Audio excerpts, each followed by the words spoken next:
Breaking news చూస్తున్నాం. IndiGo విమానానికి bomb బెదిరింపు వచ్చింది. ముంబై నుంచి థాయిలాండ్ వెళ్తున్న ఈ విమానానికి బాంబు బెదిరింపు రావడంతో అక్కడ సెక్యూరిటీ అంతా అప్రమత్తమయ్యారు. పైలట్ని వెంటనే విమానం చెన్నైకి మళ్లించమని చెప్పి ఆయనకి ఇన్స్ట్రక్షన్స్ ఇవ్వడం జరిగింది. మొత్తానికైతే తీవ్ర భయాందోళనకు గురయ్యారు ప్రయాణికులు. ఒక్కసారిగా బాంబు థ్రెట్తో భయపడారు. ఇండిగో ఫ్లైట్ 1089 ముంబై నుంచి థాయిలాండ్ వెళ్తుంది, ఫుకెట్ వెళ్తుంది. ఇది ఆల్రెడీ ఎయిర్పోర్ట్ నుంచి టేక్ ఆఫ్ చేసి ఆల్రెడీ మధ్య మార్గంలో ఉన్న సమయంలో కొంతమంది దుండగులు ఫోన్ చేసి ముంబైకి అలాగే థాయిలాండ్కి వెళ్తున్న ఈ ఇండిగో ఫ్లైట్లో మేము బాంబు పెట్టామని చెప్పడంతో మొత్తానికైతే ఆ ఫ్లైట్ని వెంటనే చెన్నైకి డైవర్ట్ చేశారు.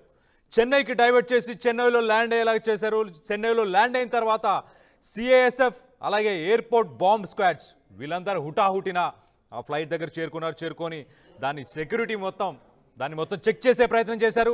176 ప్యాసింజర్స్ ఉన్నారు దీంట్లో, అలాగే 6 మెంబర్స్ క్రూ ఉన్నారు. మొత్తానికైతే 182 ప్యాసింజర్స్ ఉన్నాయి ఈ ఫ్లైట్కి. ఆల్రెడీ టేక్ ఆఫ్ అయి మధ్య మార్గంలో ఉన్నప్పుడు ఒక్కసారి ఆలోచించండి, బాంబు థ్రెట్ అని మీకు పైలట్ అనౌన్స్ చేస్తే ఎలా ఉంటుంది సిచ్యువేషన్. గాల్లోనే ఆ 176 మంది ప్రాణాలు పోయాయి. అలాంటి ఒక పరిస్థితి ఎదుర్కొన్నారు. మొత్తానికైతే సెప్టెంబర్ 19న ముంబై నుంచి డిపార్చర్ అయిన తర్వాత మధ్య మార్గంలో ఉన్నప్పుడు మొత్తానికి బాంబ్ థ్రెట్ వచ్చింది. దాని తర్వాత చెన్నైలో ల్యాండ్ అయింది. ల్యాండ్ చేసిన తర్వాత సిఏఎస్ఎఫ్ బాంబ్ స్క్వాడ్స్ అలాగే కమాండో టీమ్స్ మొత్తాన్నైతే క్యాబిన్ అలాగే లగేజ్ అండర్ క్యారేజ్ వీటన్నిటిని కూడా చెక్ చేయడం జరిగింది. బాంబ్ థ్రెట్స్ ఏమి అది నిజం కాదని చెప్పేసి నిర్ధారించినట్టు తెలుస్తుంది. మొత్తానికి దీనికి సంబంధించి మరిన్ని వివరాలు మా ప్రతినిధి శిల్ప ఉంది. శిల్పతో మాట్లాడి తెలుసుకునే ప్రయత్నం చేద్దాం. శిల్ప, చెప్పండి, ఎలాంటి అరేంజ్మెంట్స్ చేశారు? ఆ ఫ్లైట్ 176 ప్యాసింజర్స్ పరిస్థితి ఏంటి? ఆ బాంబ్ థ్రెట్స్ చేసిన వాళ్ళని పట్టుకునే ప్రయత్నం ఏమైనా చేశారా? మధ్యకాలంలో ఒకవైపు విమానాలకి బాంబు బెదిరింపు కాల్స్ కావచ్చు, బాంబు బెదిరింపుకు సంబంధించినటువంటివి రోజు రోజుకి పెరుగుతూ ఉన్నాయి. తాజాగా నిన్న ఏదైతే ముంబై నుంచి థాయిలాండ్లోని పుకెట్కి వెళ్లాల్సినటువంటి ఫ్లైట్ కి అది ఆల్రెడీ టేక్ ఆఫ్ అయింది. టేక్ ఆఫ్ అయిన కాసేపు క్రితం ఒకవైపు బాంబ్ థ్రెట్ వచ్చింది. బాంబ్ థ్రెట్ కన్నా ఇప్పటికే పైలట్ ఈ సమాచారాన్ని వెంటనే అధికారులకు అందజేశారు. అత్యవసరంగా ఇటు చెన్నైకి మళ్లించారు. చెన్నైలో అక్కడ ఉన్నటువంటి చెన్నై అత్యవసర ల్యాండింగ్ చేశారు. అత్యవసర ల్యాండింగ్ అనంతరం అక్కడ సిఐఎస్ఎఫ్ బలగాలు కావచ్చు, ఇంకోవైపు ఏదైతే బాంబు స్క్వాడ్ కావచ్చు, మొత్తం కూడా క్షుణ్ణంగా వెతికాక ఎక్కడ కూడా బాంబు పేలుడు పదార్థాలు ఎక్కడ కూడా లభ్యం కాలేదు. ప్రధానంగా ఏదైతే అక్కడ ఫ్లైట్ లో ఉన్నటువంటి టాయిలెట్ లో బాంబు పెట్టినట్టు కూడా ఒకవైపు సందేశాన్ని పంపించారు. వెంటనే మొత్తం కూడా దాని ఆధీనంలోకి తీసుకున్న ఫ్లైట్ ఆధీనంలోకి తీసుకుని మొత్తం కూడా క్షుణ్ణంగా పరిశీలించిన అనంతరం ఎక్కడ కూడా పేలుడు పదార్థాలు లభించలేదు. వెంటనే అందరూ కూడా ఊపిరి పీల్చుకున్నారు. వెంటనే టేక్ ఆఫ్ అయినటువంటి ఒక 10 to 15 minutes లోనే ఈ సమాచారం పైలట్ రావడంతో వెంటనే అధికారులకు చాకచక్యంగా అటు అధికారులకు సమాచారం అందించి వెంటనే దాన్ని డైవర్ట్ చేస్తూ చెన్నై ఎయిర్పోర్ట్ కి తీసుకెళ్లారు. చెన్నై ఎయిర్పోర్ట్ లో అత్యవసర ల్యాండింగ్ చేసిన అనంతరం ప్యాసింజర్స్ అందరినీ కూడా దింపారు. వెంటనే కిందకి దింపిన అనంతరం మొత్తం కూడా చెక్ చేశాక ఎవరికి ఎలాంటి ఆనవాళ్ళు కూడా ప్రస్తుతం లభించలేదు. మొత్తం కూడా ఫేక్ కాల్ వచ్చినట్టు కూడా ఇప్పటికే అధికారులు గుర్తించారు. దీనికి సంబంధించి ఎక్కడి నుండి వచ్చింది, ఎక్కడి నుండి వచ్చిందని కూడా ప్రస్తుతం అక్కడ ఉన్నటువంటి ఏదైతే మెయిల్ కావచ్చు, ఆ ఫోన్ నెంబర్ ఉంటుంది, దాని ప్రకారం ప్రస్తుతం ట్రేస్ అవుట్ చేసినట్టు కూడా తెలుస్తుంది. ఆ సమయంలో 176 మంది ప్రయాణికులు ఉన్నారు. అదేవిధంగా 6 సిబ్బంది ఎవరైతే క్రూ ఉంటుందో మొత్తం 6 మొత్తం కూడా వీళ్ళందరూ కూడా ఒక్కసారిగా భయాందోళనకు గురయ్యారు. ఈ మధ్య కాలంలో ఎప్పుడైతే అహ్మదాబాద్ లో అయినటువంటి క్రాష్ ఉందో దాని అనంతరం ఇటు వరుసగా ఇటు ఇండిగో అన్ని ఏదైతే ఎయిర్లైన్స్ అన్నిటి కూడా ఒకవైపు దీన్ని టార్గెట్ చేస్తూ బాంబు బెదిరింపులు అనేవి వస్తూనే ఉన్నాయి. వెంటనే అటు సిబ్బంది కూడా అప్రమత్తమయ్యి చేస్తూనే ఉన్నారు. అయినప్పటికీ ఈ మాత్రం తగ్గలేదు. దీనిపైన ఒకవైపు ఇండిగో అక్కడ ఉన్నటువంటి ప్రయాణికులకు సైతం ఆ క్షమాపణ చెప్పింది. భద్రత కావచ్చు అత్యంత ప్రాధాన్యత ఇస్తున్న దీన్ని సహకరించాలంటూ కూడా అందులో ఉన్నటువంటి ప్రయాణికులను విజ్ఞప్తి చేశారు. యాజ్ గా అనంతరం మళ్ళీ పుకెట్ కు చేరుకుంది. పుకెట్ లో ప్రస్తుతం అందరినీ కూడా సేఫ్ ప్లానింగ్ అయితే అయింది.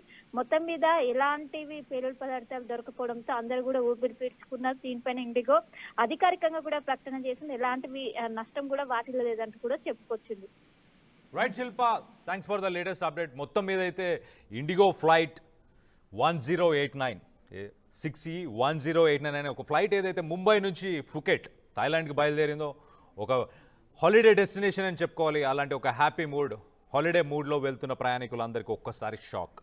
వాళ్ళు ప్రయాణం చేస్తున్న సమయంలో ఆల్రెడీ మిడ్ ఎయిర్లో ఉన్నప్పుడు ఆ ఫ్లైట్కి బాంబ్ థ్రెట్ వచ్చింది. ఆ ఫ్లైట్లో బాంబ్ పెట్టామని చెప్పేసి కొంతమంది దుండగులు ఫోన్ చేసి చెప్పడంతో మొత్తానికైతే ఆ ఫ్లైట్ని వెంటనే చెన్నైకి డైవర్ట్ చేశారు. డైవర్ట్ చేసిన తర్వాత అక్కడ భద్రతా దళాలన్నీ చెక్ చేశాయి. 7:30కి నిన్న సాయంత్రం 7:30 ఆ టైంలో చెన్నైలో ల్యాండ్ అయింది. ల్యాండ్ అయిన తర్వాత పూర్తిగా చెక్స్ అన్నీ చేసిన తర్వాత ఆ ఫ్లైట్ని ఆ ప్యాసింజర్స్ని వీళ్ళందరినీ కూడా వాళ్ళందరినీ కూడా కౌన్సిల్ చేసి వాళ్ళందరికీ కూడా కొంచెం ధైర్యాన్ని నింపిన తర్వాత వాళ్ళందరినీ మళ్ళీ ఫూకెట్కి తీసుకెళ్ళినట్టు తెలుస్తుంది. మొత్తం మీద అయితే ప్రశాంతంగా అయితే ముగిసింది ఈ బాంబ్ థ్రెట్ అనేది. కానీ ఈ మధ్యకాలంలో మనం చూస్తే చాలా బాంబ్ థ్రెట్స్ వస్తున్నాయి. 2025లో ఏవియేషన్ ఇండస్ట్రీకి సంబంధించి చాలా భయాలు ప్రజల్లో ఉంటున్నాయి. మనం చూస్తే టెక్నికల్ ఇష్యూస్తోని క్రాష్ అవ్వడం, కానీ నిన్న చూస్తే మనం వైజాగ్కి సంబంధించిన ఒక ఫ్లైట్లో కూడా ఒక బర్డ్, ఒక పక్షి ఆ ఇంజన్లో విరుక్కోవడంతో అది మళ్ళీ తిరిగి అక్కడే ఎయిర్పోర్ట్లో చాలా కష్టతరమైన కూడా ఆ పైలట్ ల్యాండ్ చేశాడు. సో మొత్తం మీద అయితే ఏవియేషన్ ఇండస్ట్రీ పైన ప్రజలకి నమ్మకం అనేది కొంచెం సన్నగిల్లుతుంది ఈ మధ్యకాలంలో మనం చూస్తే. దీనికి సంబంధించి మీకేమనిపిస్తుంది? మీరు ఫ్లైట్స్ ఎక్కాలనుకుంటున్నారా? ఈ మధ్యకాలంలో ఫ్లైట్స్ ఎక్కే ప్రయత్నం మీరు చేశారా? చేసినప్పుడు మీకు సేఫ్ అనిపించిందా లేదా అనేది కింద కామెంట్ రూపంలో తెలియపరచండి. సో మొత్తం మీద అయితే బాంబ్ థ్రెట్స్ కూడా ఈ మధ్యకాలంలో ఇంక్రీస్ అవుతున్నాయి.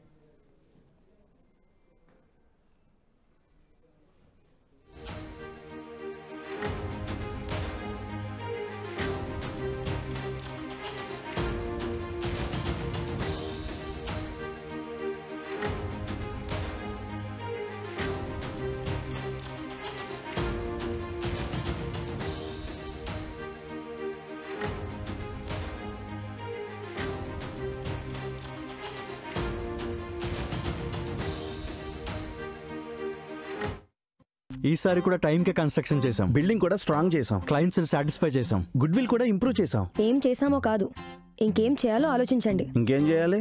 పెయింటింగ్ ఇంకా వేయలేదు, మర్చిపోయారా? అన్నీ బాగానే చేస్తున్నాం, పెయింటింగ్ దగ్గర మాత్రం ఫెయిల్ అవుతున్నాం. లాస్ట్ టైం పెయింట్స్ కోసం ఆ పెద్ద కంపెనీ దగ్గరికి వెళ్తే వాళ్ళ థర్డ్ పార్టీ కాంట్రాక్ట్ని అసైన్ చేశారు. వాళ్ళ 8 months డిలే, 20% ఓవర్ బడ్జెట్ కూడా అయింది. ఈసారి తప్పు అస్సలు చేయకూడదు. పెయింటింగ్స్ విషయంలో పర్ఫెక్ట్గా ప్లాన్ చేయాలి. ఏం చేద్దాం? పెయింట్స్ అప్లై చేసేది ఒకరు, అప్లై చేసేది ఇంకొకరు. వీళ్ళందరినీ డీల్ చేయడానికి పెద్ద హెడ్ఏక్. అయితే ఇంక మనమే పెయింట్లు వేసుకోవాలి. లేదా పెయింటింగ్ ప్రాసెస్ మొత్తం చేసిచ్చి ఒక పర్ఫెక్ట్ పార్ట్నర్ అన్నా ఉండాలి. టెక్నో పెయింట్స్ లాగా. టెక్నో పెయింట్సా? ఎస్, నాకు కూడా రీసెంట్గానే తెలిసింది. పెయింట్స్ తేవడం నుంచి గోడ మీద వేయటం వరకు మొత్తం ఒకే టీం చూసుకుంటుంది. మిడిల్ మ్యాన్ ఉండరు. So no quality loss. 5,000+ skill పెయింటర్స్తో 1,250+ corporate projects, 26,000+ government schools paint చేశారు. అది కూడా all over India.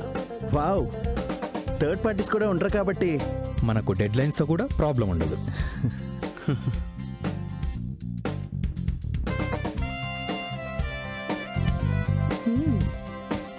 Perfect. From the factory to the wall, Techno Paints does it all.